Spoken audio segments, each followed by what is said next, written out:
Kop, kop. Täällähän sä lepäilet.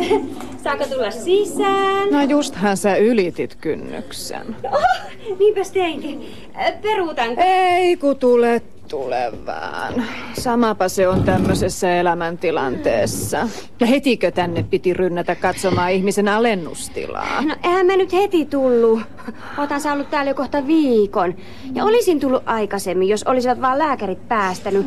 Mut kun sä et saanut ottaa vielä vieraita vastaan, kun sä olit siellä eristyksessä. Ei kun suljetul osastolla. Mä itse vaadin päästä sinne osastolle. Ihan vaan itseäni ajatellen. Kun siellä oli ne pehmustetut seinät, niin oli turvallista raivota. Ei mennyt edes kynnet poikki eikä otsakuhmuille.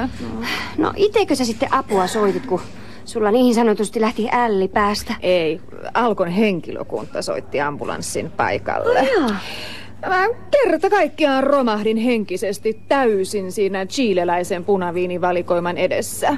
Mä kysyin myyjältä lempiviiniäni, jonka nimeä mä en muuten enää muista, että niin hyvin ne on mua täällä hoitaneet. Ja kun tää myyjä sitten kertoi, että tämän viinin maahantuonti on lopetettu, niin silloin multa lähti mopo käsistä. Mä tempasin ne chileläiset, argentiinalaiset ja eteläafrikkalaiset viinit alas hyllyltä ja karjuin kuin teuras sika. Ja sitä lasin sirpaleiden ja punaviinin määrää, joka siinä lattialla vello. Ja tenuukot heittäytyi nurkan takaa suulleen siihen lattialle ja nuolivat sitä kielet verissä.